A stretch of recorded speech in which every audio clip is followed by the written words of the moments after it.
There'll be more pendings that happen this winter than any winter in the history of residential real estate.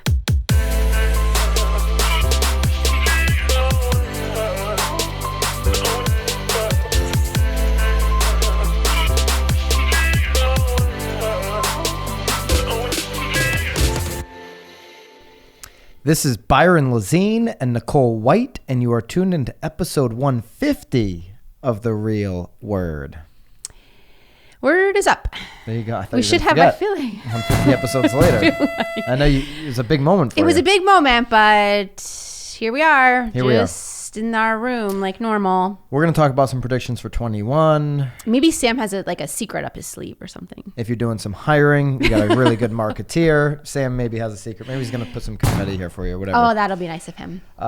Before we get into that, I want to remind you guys, because in 2021, if you are watching this on YouTube on One in Company's YouTube channel, you won't be able to do that in 21 anymore. Go over to the Real Word new YouTube channel where we've uploaded all 150 episodes.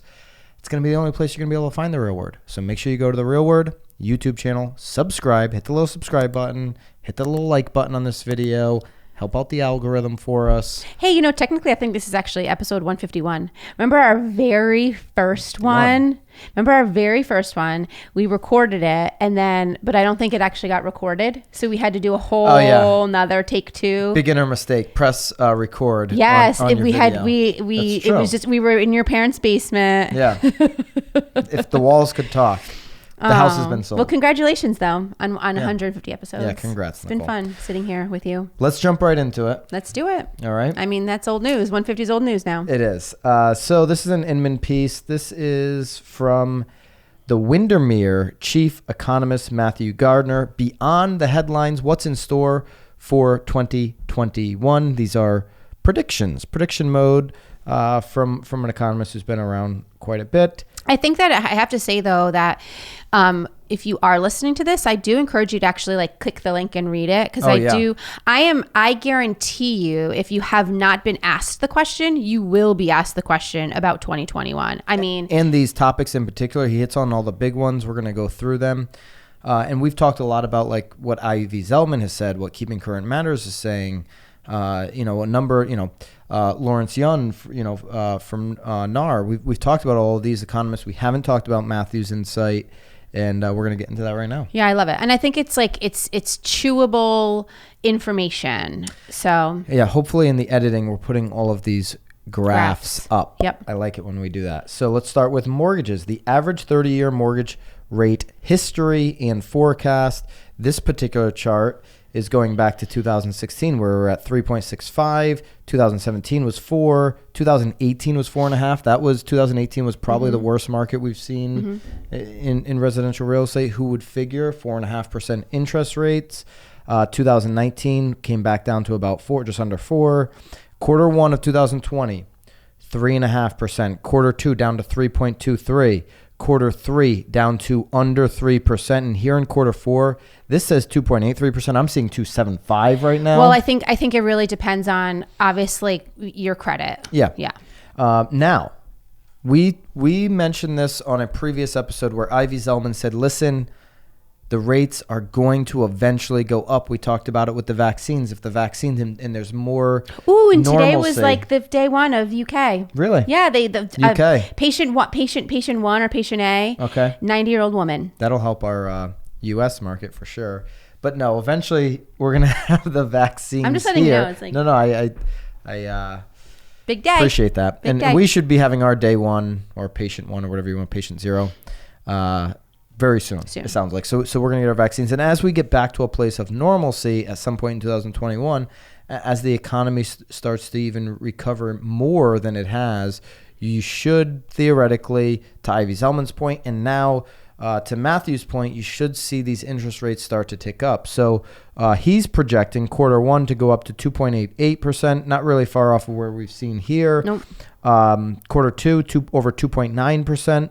But in the second half of the year, he's projecting that we'll be at 3% in quarter three and about 3.08% in quarter four for the 30-year mortgage. Which is still low. That's still, yeah. Those are still very low. Listen, those are lower than quarter two of 2020. You bought this year. You maximized on that, right? Yeah. Yeah. Yep. I need to refinance. I thought that I was going to do it next year. We'll say it again. Refinance alert. Maybe we can get some flashing sirens on the screen here. If you are over 4%, if you have clients over 4%, if you have friends and family over 4%, or really right now, because we're sitting at 2.7, really over 3.75, you should be refinancing your mortgage. Make sure you're educating your clients on that. That's probably, we've got a great Marketeer coming up. If you're making a hire in 21, you want to stick around for that. But I think a marketing campaign that we could all be using right now is, Tom Ferry said this actually in a really nice way. He said, you're not going to say it nicely? I don't think I'm going to say it as nicely as TF did. Okay. All right. Put out a piece that says, are you going to be bragging about your interest rate in 10, 15, 20 years? Basically meaning, are you going to buy here in 2020, 2021 and take advantage of these historically low interest rates? Will you be bragging in 10, 15 years to all your friends about your interest rate? Pretty good marketing campaign. You could play with the words there. Or you could listen to TF's housing podcast from last Friday with Lisa Chinati. Lisa I saw that. I saw that it was a little group sesh. They had a little group session in there. Little group sesh. All right. Forecast for conventional 30-year fixed mortgage rates in 21. So this is, he's got his Windermere economics, but he's got everybody in there. Fannie Mae says 2.8. Wells Fargo says 2.9. Freddie Mac says 3. Fannie and Freddie, they just can't agree, huh? Clearly not, but they're always clumped together, off. you know? Windermere, 3.06.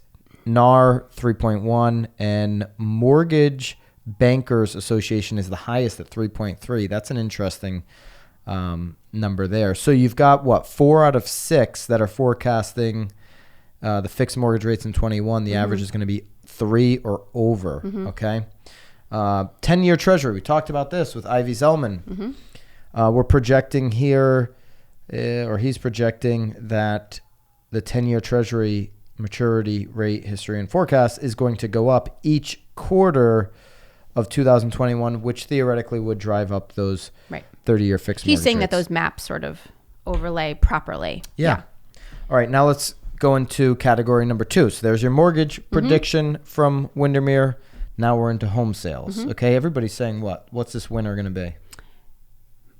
No? What? Put you on the spot there? Yeah, you did. This winter in residential real estate is going to be the best winter ever. Is that what you're hearing? That's what I'm hearing over and over again. This is the winter. This is going to be the best winter ever for residential real estate. Keeping Current Matters is saying that. Ivy Zellman, Lawrence Young, again, they're all saying this. That like closings in or terms pendings. Of sales. Pendings, yeah. Pendings? Yeah. Because pendings are different than closed. Yeah, pendings. Pendings, okay. Pendings happening. There'll be more pendings that happen this winter than any winter in the history of residential real estate. I guess it doesn't surprise me. I mean, everything's sort of been history of something this year. But I mean, obviously, I'm still wildly confident for 2021. So taking a look at existing home sales, Matthew's forecast for sales this year was 3.9%. But sales in 2021 should be up by 6.9%. That's a level we haven't seen since 2006. So 2020 was actually higher. It was at 5.5. 2021, we'll see what happens there. But he's projecting 6.9%. They will be up. Sales prices. What's that going to do to sales prices? Okay. This year has been very impressive. Right? We would all agree. Here in Connecticut, it's been very impressive on how those sales prices have jumped. We finally came back to our 2007 numbers. Well, yeah, I guess. I do think that... Single-family homes, not for condos. I do think, though, that appraisers were definitely keeping us in check. Yeah. I mean, that was certainly interesting, and some buyers having to come to the table with additional cash to, actually make it happen. But, I think it's been... But our median price point here, at least anyways... has come back to 2007 level, which it took us 13 years. Well, so I think that's important though to preface, because again we're just talking really about Connecticut, because with the amount of people, right? Because with the amount of people that have been coming here, they're obviously concerned about buying right now in this market because they're feeling like that we're in a bubble or that they're overpaying, but we've been I'm going to say it, we've been wildly healthy, we've been looking at 2% increases, 3% increases. So yeah, it's going to take us so much longer to sort of get there. So, and again, he gets into bubbles, so I don't want to ruin that. I don't want to ruin that part. But So the prices have been impressive. We should see sale prices in 2020 ending up 7.4% higher than we saw in 2019. This number is quite remarkable. And looking at the forecast that he put out last year, he was forecasting price growth closer to 4% than 7%. So almost a double up there. But again, still really, like, it's not like we're talking about 20%, 25. I mean, you know, a 4% to me is still is healthy. That's a healthy, steady. Yeah, that's right there. They're usually looking at 3.8%. Yeah, I mean, so it's, again, we're not talking about, and I guess I'm saying this mostly because I don't, again, we'll get into this in our next Racket about sellers and keeping them. So 4% is healthy. What's happened here, and I'd love to know in the comments about your local market, what's happened in Connecticut is we've seen a 20% jump. I think in certain spots. Median spots.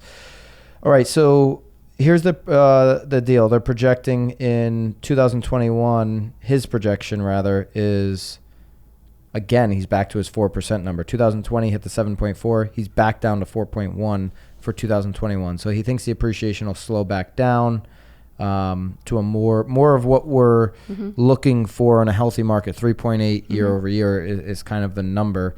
And so just over that. But if you add the two together, I mean, you're still talking about over 2 years, almost, you know. Yeah, 11% in 2 years. Yeah.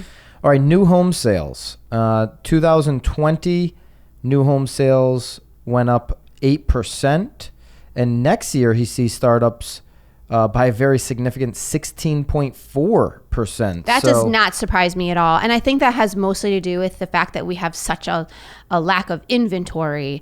So buyers are really only able to build at this point. It's interesting, though, too, because I have tons of buyers that want to build, and it's mostly because they know that their house is going to sell so quickly that they're apprehensive about actually listing their house because there isn't anything to buy. Yeah.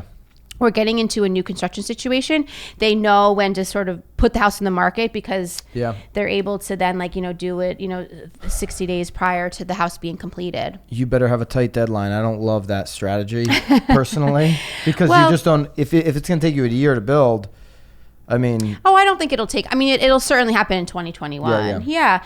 Well, I mean, obviously, just you have to be realistic with it. But again, if there's nothing else on the market... Yeah. I mean, but they need to sell. Like, we're talking about families that are not fitting homes or people, you know, like there's only so many options. Yeah. I just wouldn't say... You know, I'm guaranteed to get a certain number 12 months from now, right? No. I hear you there. But, I mean, good luck going into a multiple offer situation with a Hubbard. I mean... And so he goes on to the next category with forbearances. Finally, I would be remiss if I didn't address the one thing that is troubling a lot of brokers and their clients, and that's forbearance. That's the one thing a lot of, I would say, the national news outlets have done a really poor job, just like saying, there's this many people in forbearance, which means we're going to have a market crash because they're all going to foreclose. And that's basically what he says here. Right. You know, is, you know, sure, if... Well, they're grabbing a headline. There's 2.76 million homeowners in active forbearance, and that represents 5.2% of all mortgages. Okay, so it sounds like a big number, but it's 5% of all mortgages. For perspective, the number homeowners in forbearance is down almost 2 million from its peak back in May. That's a drop of 42%. So a lot of people took forbearance as in an abundance of caution because they had the ability to do it. And we've seen this continue. We have in the last couple of weeks seen it just tick back up a little bit, but for the most part throughout the year, and we can put this chart up here, mortgages and forbearance, it has been on a steady decline. Again, we've seen it tick up just a touch here. Well, thank goodness this vaccine came, though, because I mean, this winter, if we didn't have an end in sight, it may be a little scary. So here there's 4 big bullet points, and this is a very lengthy. But again, very digestible, very digestible. As dramatic as the projections might seem, it's worth noting a few things. During the Great Recession, foreclosure filings spiked with 1.65 million American homes going into foreclosure in the first half of 2010. But this is well above the most pessimistic forecast for foreclosures next year, 2021, if you want to compare, you know, kind of what happened back then. This is and even if defaults rise dramatically, they'll still come in well below the levels we saw following the bursting of the housing bubble. Number 2, As I talked about earlier, home prices have risen steadily since 2012, and then obviously even more so in some markets like ours this year. And homeowners have built up large equity reserves. We've talked about this stat a number of times, how much equity people have, which is the total opposite of the situation we saw in 2008. If you're in forbearance right now and you're in trouble, knowing what homes are selling for in your area, aren't you going to test the market before you lose your home and go into foreclosure? Of course you are. And with low inventory, these homes would, if you put your house on the market, it's going to get snapped up if it's in a median price point or close to. Right. Certainly the high end could be a little bit different. Because home values have been rising, many home borrowers in forbearance will be able to escape the foreclosure by just selling, like we just said. Right. We know that there is more than enough demand and that they will sell to make sure that they get the equity out of the home instead of potentially losing it. All right.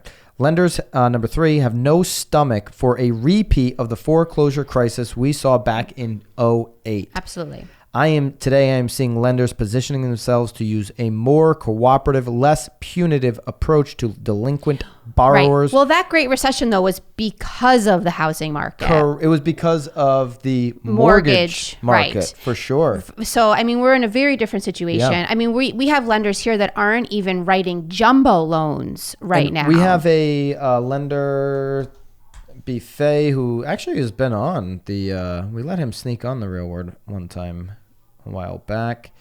He wrote us or sent me an article. Let me see if I can just find it real quick. It has to do with self-employed borrowers. So let's see here. Where is it? Listen to this. He writes, Fannie Mae gets tighter with self-employed borrowers. Everybody's tightening up really everywhere. Again, he can't even write jumbo loans right now, which again is nice because that price is actually going up this year. But he can't even write a jumbo loan at this point. And obviously you can still get a jumbo loan in some instances. Of course, but in his situation, And so to see what they're going to do, and it makes sense if you're self-employed because of what's happened to the small businesses through the health crisis, that the banks are going to get even tighter on that self-employed borrower. So we're not dealing with 08 lending practices. Number 4,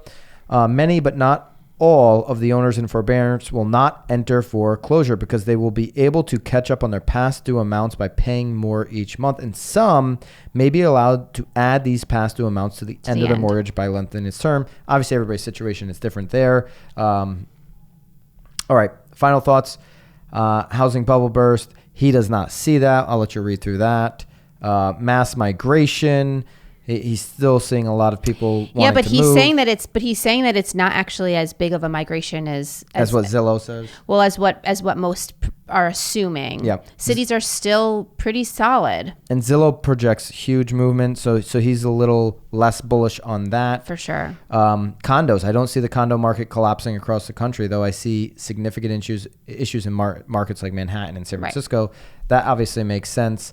Now, I think locally for us, looking at the condo market, I see value appreciation happening because our single families shot up so much here. Right. To get a 2-bedroom, condo is like $175 in some situations where, man, that's like nothing. Yeah. So I think anything 2.75%. I mean, hello, you're talking about hundreds of dollars. It's going to be a local situation, but for sure.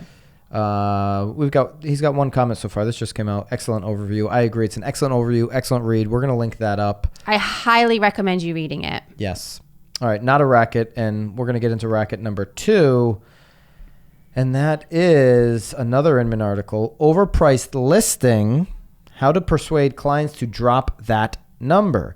They're doing a really good podcast here. Real Estate Coach Uncensored is the name of the podcast.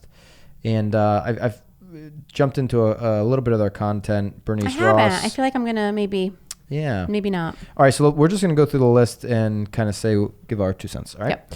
Number 1, the best defense is a good offense. The honeymoon period. Mm-hmm. When you're sitting at the pitch, when you're getting the listing, when you're talking about putting the house on the market, that's the time to get the right price.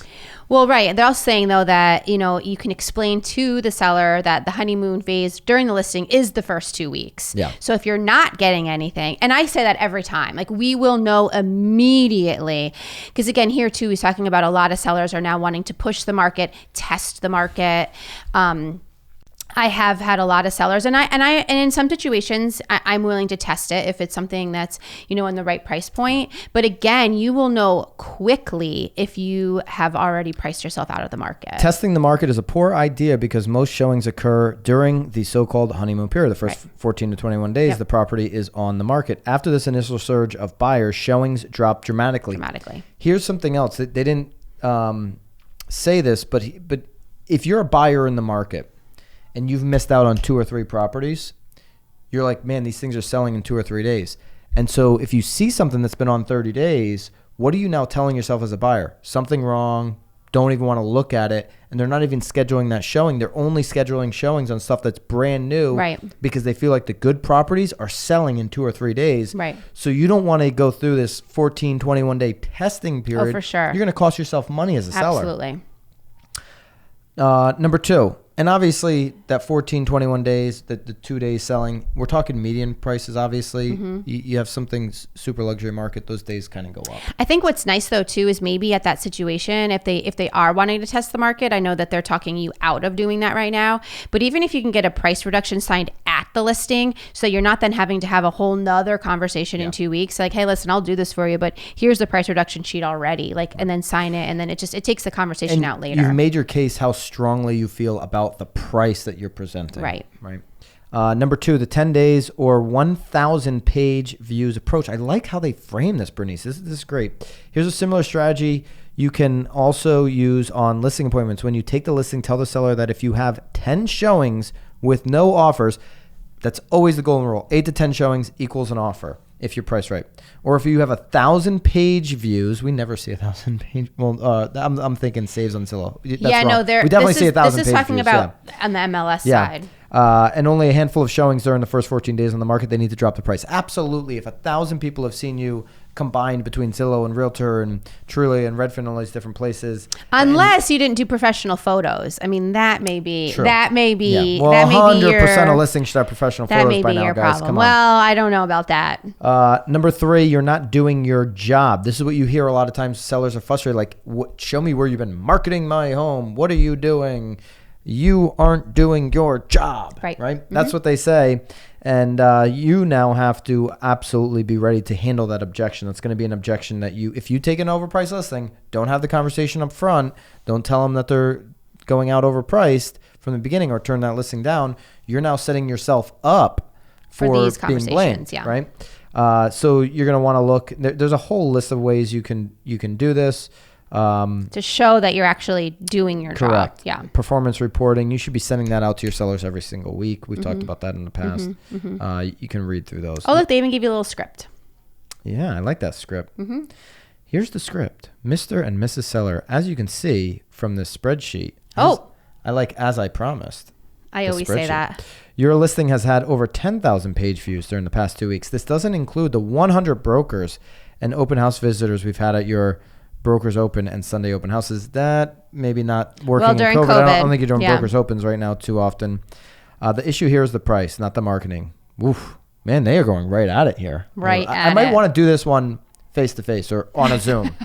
Consequently, you have had an important decision to make. You are going to lower the price to where the property will sell, or are you going to leave it at the current price and let it sit on the market? It's your choice. What would you like to do? I want to have this conversation in person, Zoom, or on the phone, or in person. Okay. That would be my advice. Well, again, it was a script. I can't imagine that was an email. Yeah. When you read it, it's a little different. Number 4, the odds of selling when the market is the issue. Here's another tried and true approach for getting a price reduction. If your listing is located in an area with too much inventory and prices have started to decline, here's what to say. You're not going to have that right now in this market where you've got 25 months of inventory unless you're in the extreme luxury price category. Anything close to the median price points across the country, you're not going to have 25 months of inventory. But obviously, you would explain months of inventory to the seller. You would say, hey, 25 months of inventory means if nothing else came to the market, it would take 25 months to absorb this particular price range. So definitely always educate. Absolutely. Always be educated. I mean, that's well, the and I punchline. think that obviously this is just taking the listings, but I think that even with like your CMAs, like I always include active listings too. So you could see exactly what your competition is and where you actually want to position yourself based on what's sitting on the market right now too. And then number 5, if you're seeing price declines. So if some of the comps are having price declines and they're selling, you want to show that to your seller like, hey, here's 3 comps. They all did 10%, 5% price reductions, and they sold within the next 7 days. Right. On the flip side, because you're not going to see that as much in this market, you're probably going to see things going under contract quickly. When I'm pricing the property, say they want to go at $325. Here are 4 properties that listed at $299 and got bid up to $320, $325. Right. This is a strategy that I would recommend over overpricing and maybe missing that honeymoon period that they talked about earlier. Well, I think obviously listing at $299, you're opening yourself up to a $300,000 buyer, which then is driving up the $325 buyer even more because now it's a multiple offer. So. And I have another script in here for... They have so many scripts. You love scripts. I love scripts. If you're looking for scripts, this is a great piece by Bernice. We've done 2 great Inman pieces here today, and we have a 3rd Inman piece. Oh, by the way... Do you need some water? I feel like this is been long. Uh-oh.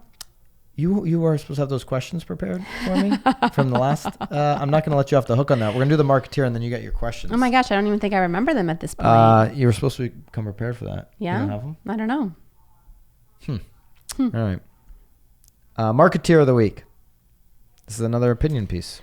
Looking for marketing help. We like opinion pieces. Although the last time we gave our opinion, we got like ridiculed in 149. Remember? Last episode? He wasn't liking our opinion on the video. Yeah, before I get to this, what did that guy say? That was ridiculous. He gave a whole list. He obviously didn't listen to the podcast though either because he didn't understand. No, he says he listened to the whole thing. Well, but we said that people didn't want to work with that listing agent, not agents. It was consumers didn't want to work with that listing agent. If you didn't watch episode 149, you should, because when we talk about this most debated listing video of all time. Yeah, and the problem is now amazing. is that actor in that video now stalks my Instagram. He's all over it. That's true. He's stalking mine too.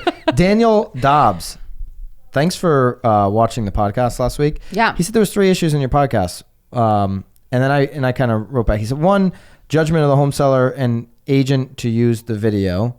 The other is your criticism of Brad Inman, my poor Brad, who simply is the messenger. And then number 3, for all the highbrow agents who would never work the listing, they're full of gas when they have the opportunity to be the buyer's broker for an $8 million. That's not what we were talking about. So there were 3 issues with your comment, Daniel. If you didn't see my comment back to you, number 1, the issue was this is an opinion podcast. So we're going to make judgments. It's exactly what we're doing on this. We're talking about opinion pieces and we're giving our opinion on this podcast. Daniel, I love that you did comment and view. I really do appreciate that. Oh, you're doing a little shit sandwich. I like it. Yeah. Number 2, we didn't criticize Brad. Anybody in media, anybody who's built the media conglomerate that Brad has understands we're not criticizing. He put out a very strong reaction, WTF, to this video. Well, but that worked too, because if he had done a whole like, hey, watch this video, but make sure you watch this video first, like it definitely wouldn't have had the same splash. And then number 3, if you did listen to the whole thing, which you said you did, and I really thank you and appreciate you for that, we agree an $8 million sale is legit. And I don't think people wouldn't bring a broker to it because of the listing video, but the debate was, would you put this kind of marketing and branding on your listings? And that was the discussion. And I appreciate you, Daniel, for kind of continuing that discussion. For sure. All right, Marketeer of the Week, looking for marketing help. Maybe you're thinking about making a hire in 2021. 3 questions to ask before you make a hire, okay? Number 1, so if you're outsourcing this marketing, right, I would caution anybody who hasn't done the marketing themselves for a number of years on your own brand, not to go hire someone who you think is young and understands social or marketing. And if you don't have the time to train and the time to basically micromanage that process, you're going to waste time, money, and effort on that hire. So I agree with the outsourcing approach. But when you are interviewing media companies, marketing companies, number 1, individuals who are freelancing. Right. Have you worked with real estate agents before? And may I see your portfolio of work? If you're just going to hire a marketing company that's typically working with Product. Well, I mean, we have but more totally of a product. Yeah. I mean, if you're trying to sell sneakers, it's very different than building. I want a marketing media company that focuses on the real estate industry, that understands it, that isn't trying to wear too many hats. I mean, you need to definitely storytell in this business. So that's a great question. Number 2, how will you execute what I want? Show me. What's your plan to do it? And that's number 3. When will we review and plan for our projects? Are you going to have a calendar of when things are going out, how they're going out, who's doing the creative, when they're going to be posted? What's the plan? Show me that. And before I even hire you, you should be able to show me that. Well, and I think... And also part of that too is when do you need stuff from me too? Because I think that's really important too, so that your expectations are aligned. Because the last thing you want is you're getting pissed off because your person's not actually doing the job. That's right. But if you're not providing the information that they need, and you guys never decided there to be any sort of content like drop, like, you're really just going to be setting up that hire to fail. Joe, I want it in big, bold letters, and we'll link it down below. If you are looking to have a conversation, Jill at re3media.com can set you up with a consultation. Focuses just on the real estate industry. I would encourage you to email Jill at re3media.com. Sorry, Jill. Shameless plug there for Jill. So contact Jill if you do have any marketing needs, editing needs, that kind of thing for your branding and marketing approach if you're real estate specific, obviously, for 2021. Wow, Jill, that was a big 2021 conversation. Lots of 21. We're getting into we're it. Here, I can't wait. Can you believe it? I mean, it's already almost the new year. I can. Is your shopping ready? Yeah. Good. Yep. Okay. Sure.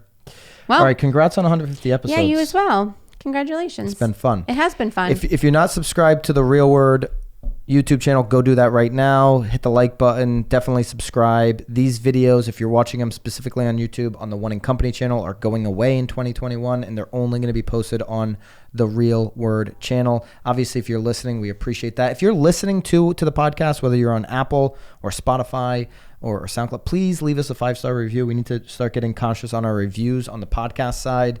We definitely need subscriptions on the new YouTube channel because it's brand new. We've backloaded. Brand spanking. Look at us, back to zero. Yeah, we are. We've backloaded all the old content there, so you're not going to miss any of the old content, but all of the new content in 2021 is only going to live there, so make sure you subscribe to that. If you've been listening and you've been a secret lurker, go throw us the subscription, please. The like, lurkers. all of that kind of stuff.